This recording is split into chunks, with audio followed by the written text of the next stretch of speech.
Marcus had taken the graveyard keeper job out of desperation. At 19, with bills piling up and no college degree, he couldn't afford to be picky. The pay was surprisingly good, too good.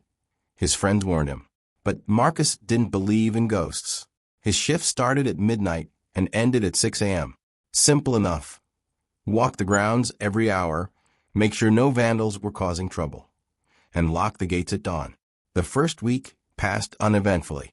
Marcus would walk between the weathered tombstones with his flashlight, listening to podcasts to pass the time. Oakwood Cemetery was old, founded in 1847, and sprawled across 15 acres of rolling hills. Some of the graves dated back to the Civil War. On his 8th night, something changed. At 2 a.m., during a second round, Marcus noticed fresh flowers on a grave he'd passed an hour before. That wasn't unusual. People visited at odd hours sometimes. But these flowers were wilted, brown, dead. They looked like they'd been there for weeks. He checked his photos from the previous round. No flowers. Marcus convinced himself someone had placed them during the hour between his rounds. Dead flowers for a dead person. Maybe it was symbolic. But then he heard the humming. It was faint, coming from the older section of the cemetery where the monuments stood taller and closer together. A woman's voice, singing a lullaby with no recognizable words. The melody was beautiful and wrong at the same time, like music played backward. "Hello," Marcus called out, his voice cracking. Cemeteries closed. The humming stopped. In the silence that followed, Marcus heard footsteps on gravel, not running, walking with a slow, deliberate pace. He spun his flashlight toward the sound, illuminating row after row of graves, but no person. The footsteps continued, circling him. Marcus's rational mind scrambled for explanations. An animal, the wind, old trees, settling. But the footsteps had rhythm, purpose. They were getting closer. Then he saw her. A woman in a white dress stood between two mausoleums, barely visible in the shadow. She was turned away from him, her long dark hair covering her back. She was humming again. "Ma'am, you can't be here," Marcus said, trying to sound authoritative despite his shaking voice. The woman's head tilted, like a curious bird. Then, slowly, she began to turn. Marcus didn't wait to see her face.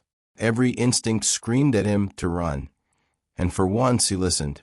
He sprinted toward the keeper's cottage, his flashlight beam bouncing wildly across tombstones. Behind him, the humming grew louder, keeping pace with him no matter how fast he ran. He burst into the cottage and slammed the door, throwing the deadbolt.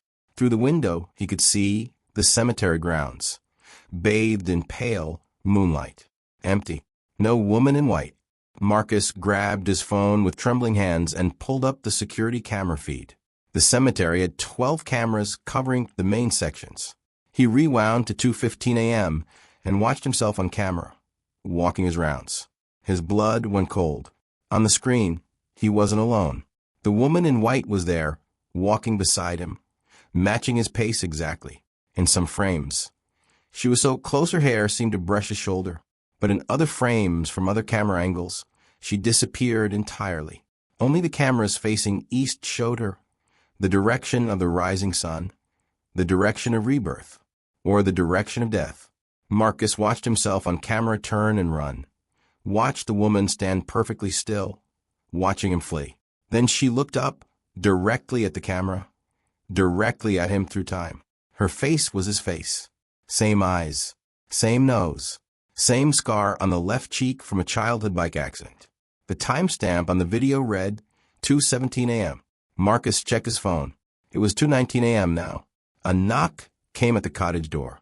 Soft, polite, then humming that same backwards lullaby. Marcus looked at the door, then back at the security feed. The woman was still standing where he'd left her, staring at the camera. She couldn't be at the door. The knock came again, more insistent. Marcus, a voice called his voice. "Let me in. My shift is over." On the security feed, the woman smiled. His lips didn't move, but Marcus heard the words clearly in his head. "Every keeper gets replaced eventually. I've been waiting 19 years for you to turn 19. Same age I was when I took the night shift. Marcus looked at his reflection in the dark window. For just a moment, he was wearing a white dress, and his reflection was smiling a smile he hadn't made. The knocking at the door grew louder, more desperate. The humming turned to screaming.